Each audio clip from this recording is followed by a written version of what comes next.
As I explained in my keynote speech, the Schengen history demonstrates that it was possible to create an area without internal border controls.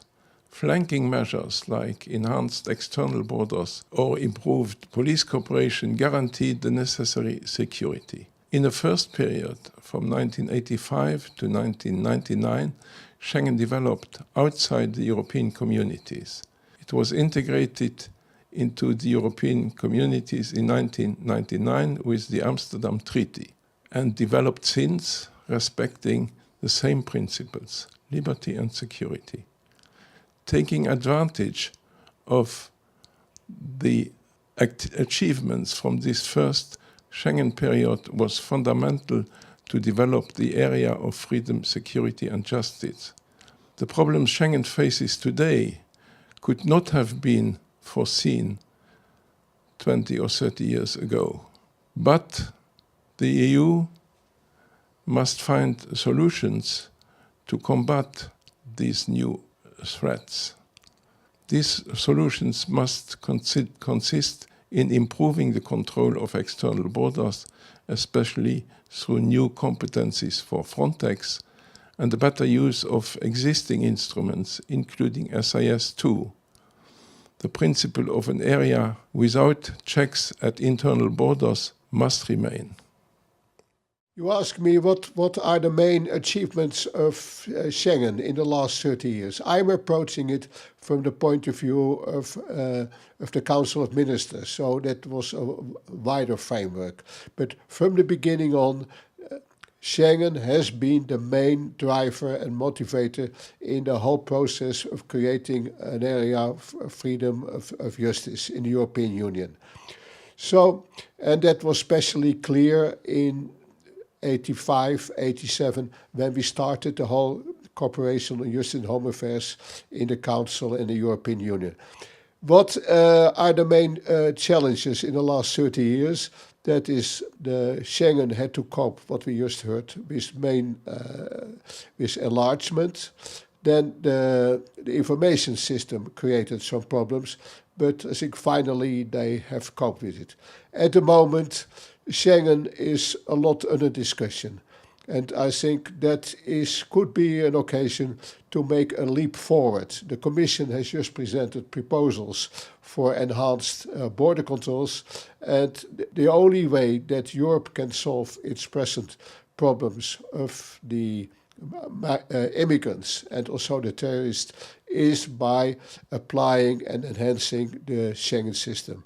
I just will call you an example. I heard that Sweden, for the moment, has closed its borders towards Denmark. There are a lot of Danish citizens who live in Sweden and will have to go every day to Copenhagen. They are now stuck 2 hours a day in controls, where normally this was never before. So this is just an example how, without that we realize it, Schengen has been very beneficial.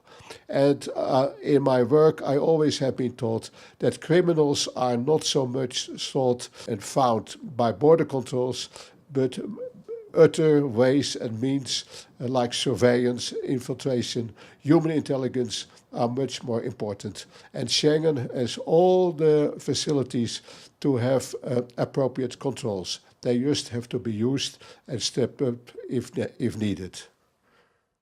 So what strikes me is, considering that I had the chance to be a witness of the development of Schengen during 30 years and to participate in many parts of it, is that it has on the one hand often been criticized.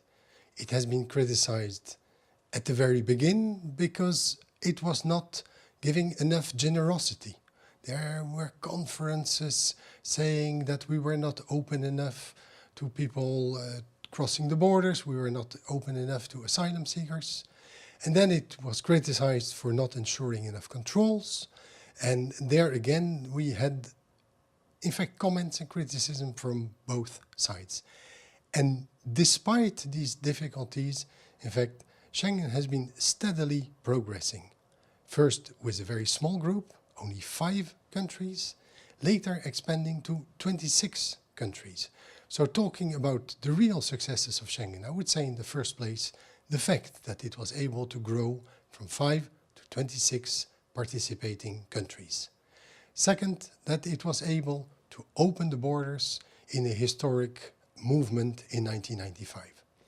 Third, that it was able to enlarge itself to most of the countries of the enlargement round of 2004. And finally, that it was able to accommodate something that looked impossible, which is to include very good and loyal partners of the EU, such as Switzerland, Liechtenstein, and earlier already Norway and Iceland. So therefore, I would say, if the EU hadn't got the Nobel Prize, well deserved, I think Schengen cooperation deserved a good prize too. Schengen celebrates its 30th birthday in 2015. And quite a lot has been achieved, particularly the abolition of internal border controls between quite a few European member states of the European Union. And particularly those countries which did not have the freedom of movement before they acceded to the European Union benefit greatly from this step towards the abolition of internal border controls. That has been the main achievement, and I think Schengen should be seen as a sleeping beauty which is not understood, which has its mystic qualities because she's not quite applied in the way she was meant to be. And if we would abolish Schengen, we would really throw the kid or the baby away with the bathwater. I think really we would be nowhere because we would lose the possibility to move freely across the borders. What Schengen has also given us is a lot of security. And of course, security on the one hand feels very positive because it means that we benefit from security as we are all safe.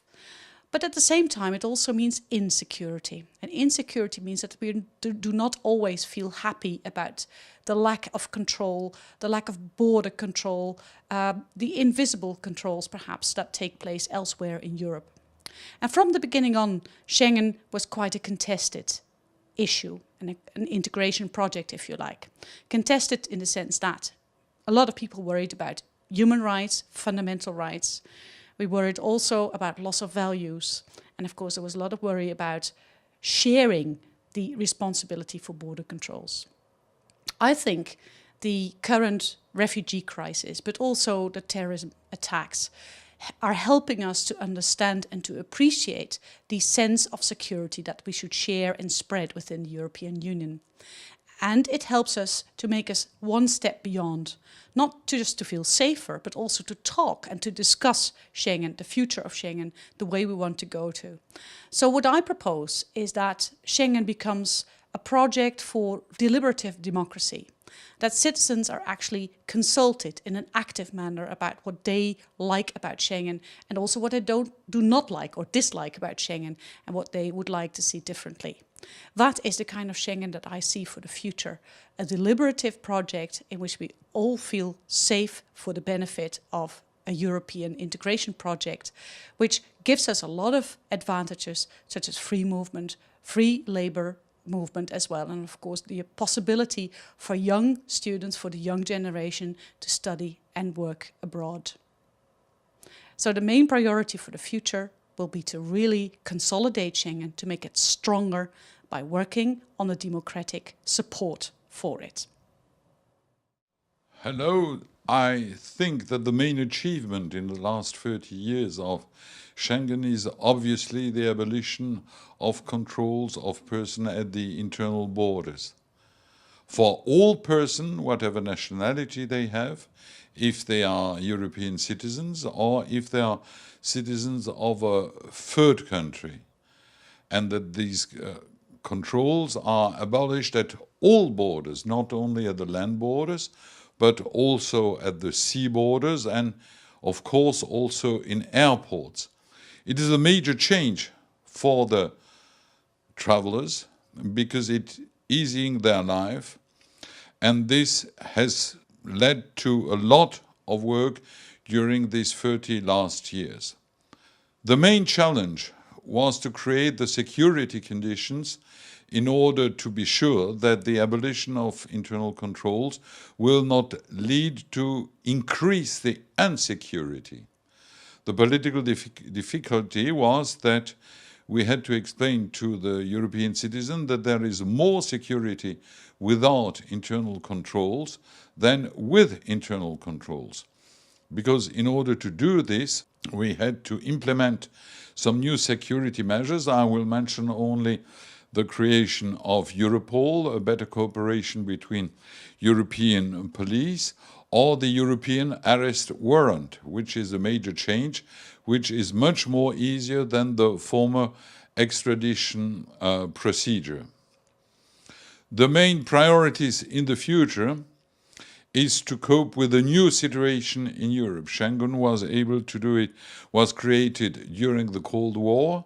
Schengen was implemented in the post-Cold War situation, and now Schengen has to continue in a situation where there is an unprecedented increase of migration coming from outside the EU and an increase of terrorist attacks in our member states. Of course, the simple political message is to explain that we should reintroduce the control at the border, but what we have to do is to have more cooperation between member states, and the proposal the Commission did last week to create a European border guard and coast guard is one of the best examples. I remember that some 25 years ago we were speaking of this. Everybody told us, you are dreaming. And now we are no more dreaming. The Commission is doing a proposal, and I hope very much that it will be adopted in the coming month by the European Council of Ministers of Interior. The European Union has achieved a lot, but for me what really was the most important miracle for me was the enlargement. And at the same time, we did not have only the enlargement, we had also the Charter of Fundamental Rights. And it means that, that the European Union became closer and closer to its people.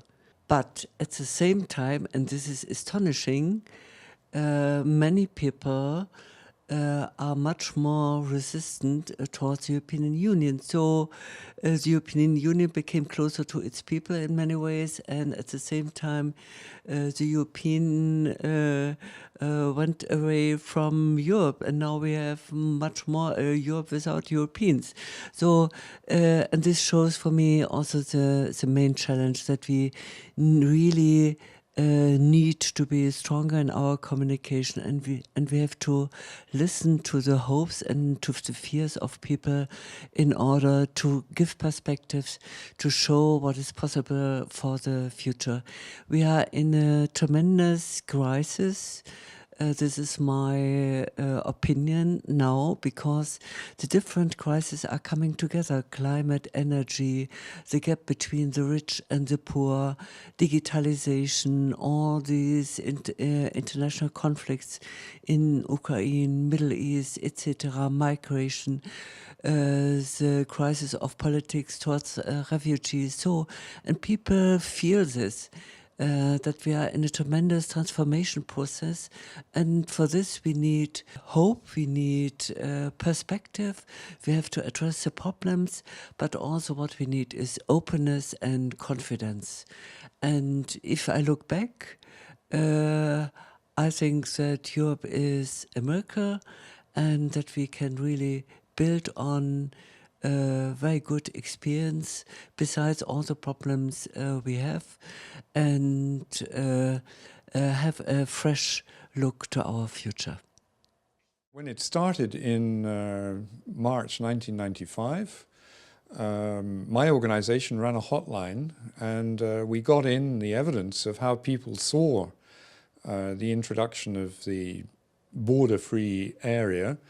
And I think one could say it was really appreciated. I mean, for the first time, a lot of people living in Europe from outside the Schengen area didn't need visas anymore to visit relatives and do business in neighboring countries. That was a huge step forward. And I think an even bigger one was when Schengen was extended to the former communist countries in Central and Eastern Europe, where, you know, freedom of movement is highly praised because they just did not have it at the time of the Iron Curtain. What have been the main challenges? I think the main difficulty has been one of politicians making use of Schengen for kind of short-term electoral ends, challenging whether we really should have a border-free area, that this was a risk to security, brought in too many immigrants, and that played very much into the hands of the really very right-wing populist politicians. And so the whole discourse around Schengen right now is one which is very difficult and pretty negative. Obviously, a big priority now for the EU will be to try to combat the negativity around Schengen. I think to make it clear that you can have this huge area of freedom covering most of Europe, and you can easily compensate it by better sharing of intelligence, better working together of police forces and other authorities. But there is a real difficulty about explaining Schengen, making it more visible, and getting people to participate more, because what we hear is much more those who are against than those who are for the system. As an academic working on this topic for not 30 years, but almost 20 years, I have to say that we have to be aware that Schengen has been always in transformation, and you had always competition about what Schengen means. For some people, and it is the case nowadays, Schengen is a symbol of a lack of control at the external borders, and they ask for more measures to control the borders. But if you look at what it was at the beginning, you had already a discussion about how far are the border control at the external level important in comparison with the freedom of movement inside Schengen. So you had always two lines, one insisting about the importance of freedom of movement, another about the control of borders. So we have to be very aware that the achievements can be, are we speaking about the achievement in terms of freedom of movement? Do we want to have more freedom of movement? And it could be considered as one of the Schengen elements. Or do we want to have less freedom of movement for some category of people, for example, the third country national or European people who are under suspicion? And do we think that it's an achievement, or do we think that it's, on the contrary, a challenge?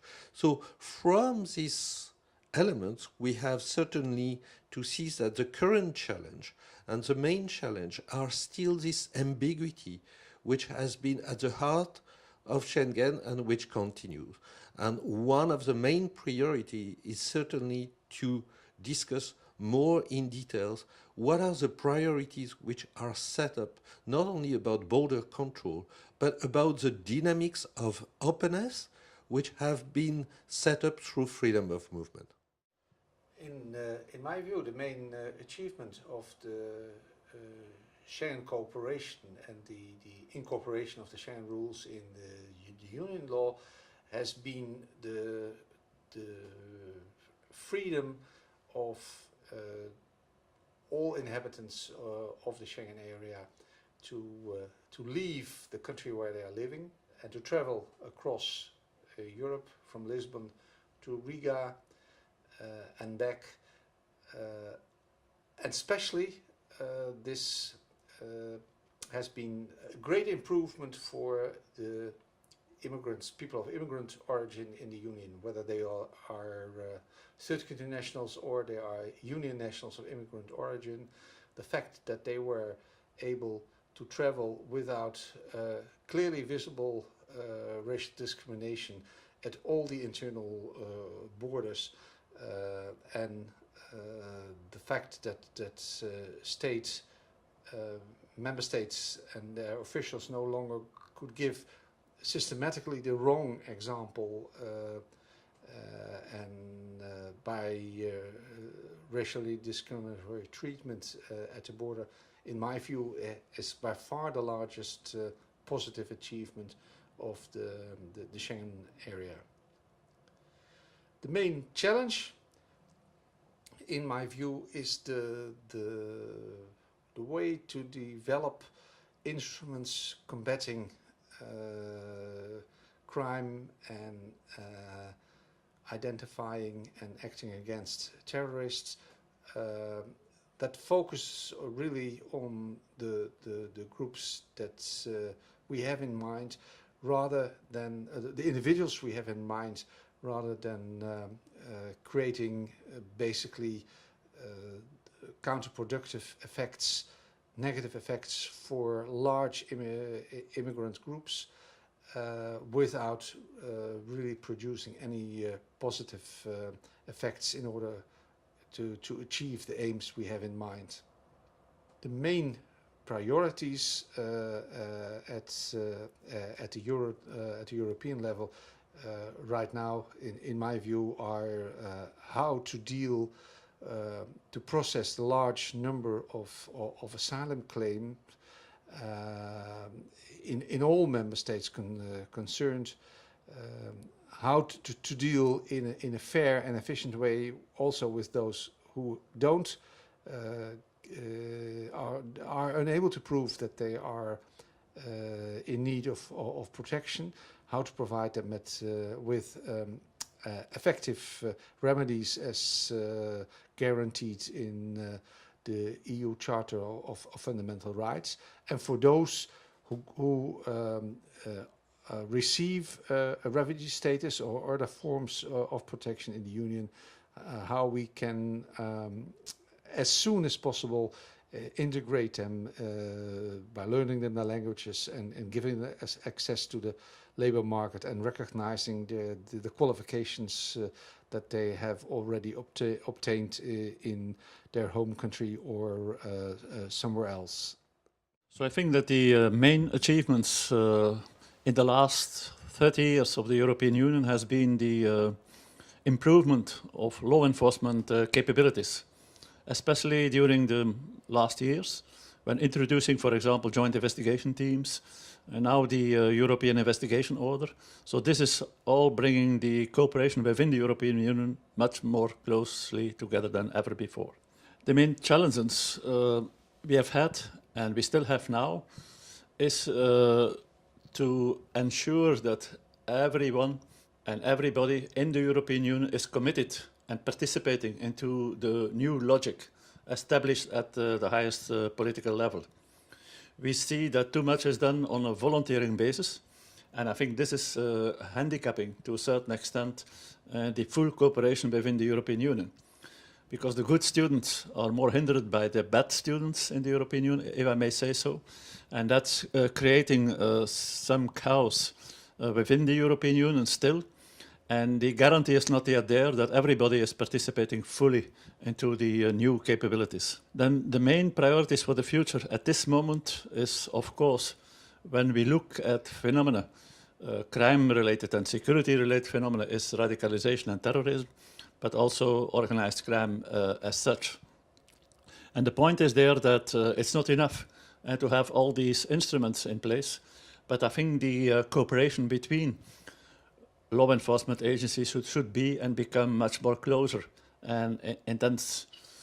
By this I mean that joint programs and joint efforts should be enhanced much more than ever before. Because if countries continue to work in isolation, as was sometimes showed, and also more dramatically during the Paris event, then I think it's not enough to convince the citizens in the European Union about the added value of that the European Union as such can offer.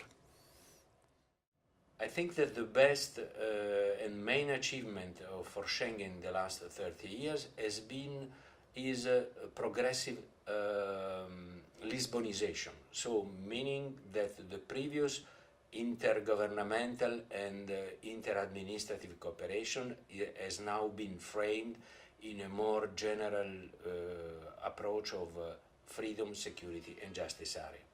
I think that the main challenge will be to continue in this approach, because until now the Schengen cooperation system is legally framed notably around the Schengen Borders Code. But now we discovered that protecting border is not enough, and this function should be also managed by taking in account also the migration policy, which is still in its first path, and security policy. And these are obviously domains where the member states should improve their cooperation.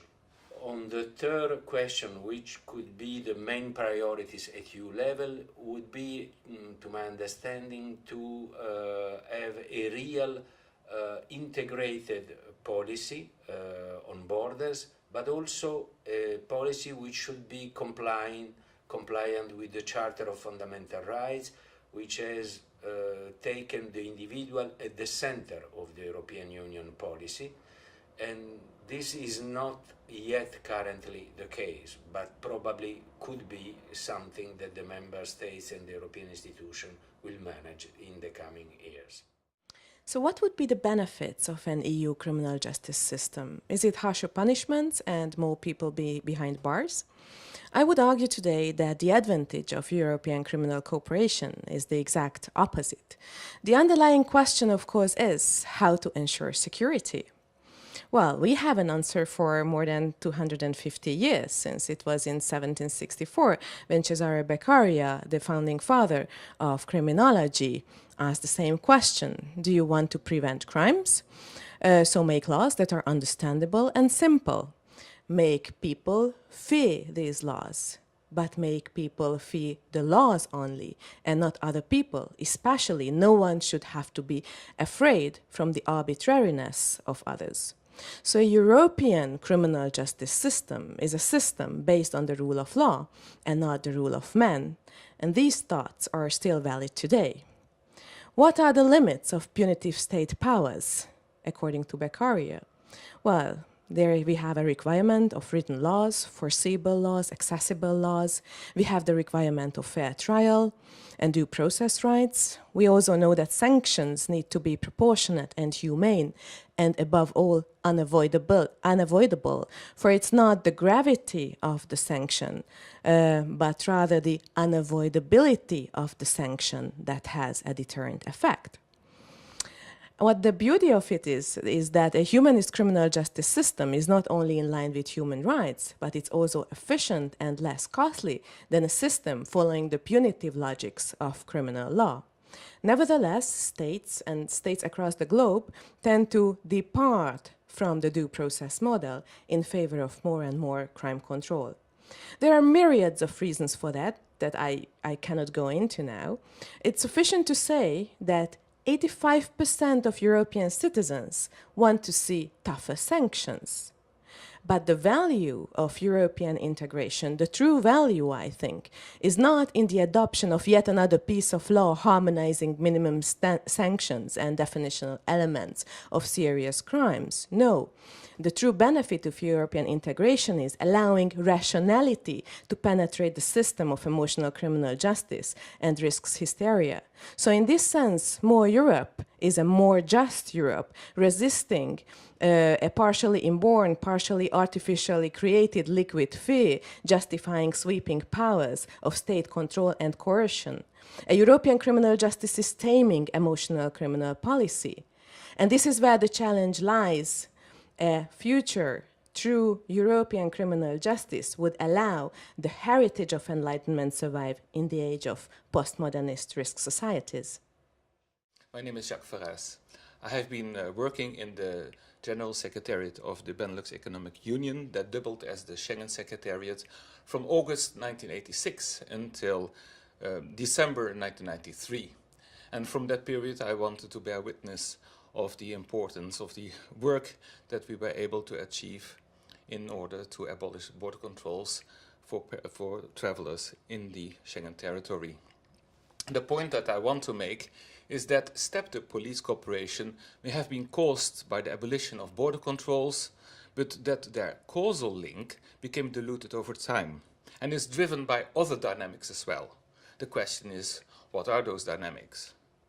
Talk about abolishing Schengen, which you hear those days, means impinging on free movement.